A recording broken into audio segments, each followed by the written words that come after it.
What is the outcome when half of America doesn't get real news? This is a really serious question. Check this out, and don't forget to ding the bell, leave your comments, share this with your friends, and subscribe to our channel. Eric Bowler was writing about this over at Daily Kos, but it has been reported on in a number of places. This research organization got a bunch of people together and asked them, and signed them up for basically a media diet. They were only going to get their news through this one media portal. This is like, I think it was over 1,000 people, and these folks agreed to participate in this study. And what they discovered was that when Republicans are given information, real information about who Donald Trump is and what he's up to. This is a study that was analyzed by the Washington Post. It was 1,200 Americans who were involved in it. And this quoting from a piece by Matthew Chapman over at Raw Story. The study enrolled over 1,200 Americans in a news portal service that covered subjects like the Russian scandal and the Mueller investigation. Some of the 1,200 got more of it. Some of the 1,200 got less of it. In some cases, it kind of matched Fox's reporting, which is like pretty much ignore all the bad news about Trump. And in other cases, they simply told the bad news about Trump. And this is what the authors of the study wrote, quote, "We found that only Republicans were significantly influenced by the scandal coverage or lack thereof."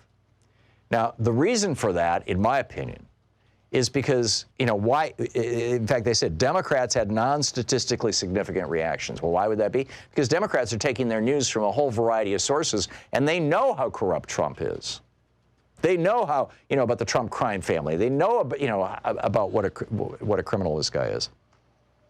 But, and then they go on to say, those who saw comparatively more Trump-Russia stories rated his job performance 7.5% lower than Republicans who did not read those stories, and rated their positive emotions toward Trump, like pride, enthusiasm, hope, 10.9% lower than those kept in the dark. In other words, they say, this is from the study, from the authors of the study. In other words, simply changing the balance of scandal headlines that they saw was enough to change Republicans' attitudes towards Trump.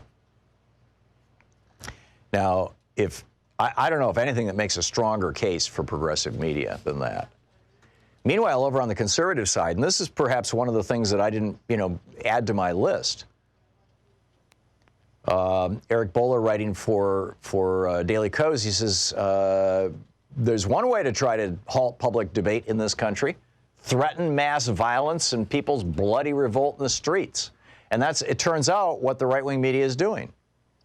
Meghan McCain on The View said, if you take people's guns away from them, there's going to be a lot of violence. What you're calling for is civil war, warned Fox News' Tucker Carlson. What you were calling for is an incitement to violence. They're talking about Democrats getting elected and pursuing something like background checks or an assault weapon ban.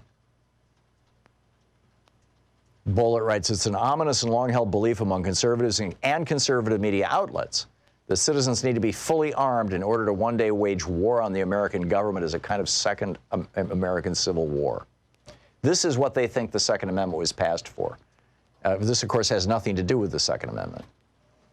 And then they point out the movement spiked with the election of President Barack Obama in 2009. Far-right Newsmax columnists determined that a, quote, military coup to resolve the, quote, Obama problem was not, quote, unrealistic. Following Sandy Hook, Eric Bowler writes, following the Sandy Hook school massacre, Fox's Todd Starnes warned that there would be, quote, a revolution, end quote, if the government tries to, quote, confiscate our guns. While Fox News' Pat Caddell claimed that the country was, quote, in a pre-revolutionary condition and on the verge of an explosion. This was after Obama was elected. Oh, my God, a black man in the White House? Now you've got Trump saying, hey, those Bahamian refugees? Marco Rubio, for goodness sakes, is tweeting out that Bahamians can come to the United States without a visa. They just can't have a criminal record. It's just that simple. And Trump now goes on TV and says, oh, yeah, there's some really bad people, just like those Mexicans. There's rapists and, well, actually, he says there's drug dealers and gang members, is what he's really saying is they're black people. It is getting grim. So what happens if this continues? What happens if the demonization of black people, Hispanics, Jews, and other minority groups in the United States that have been so much a part of what Trump is doing, what if that continues?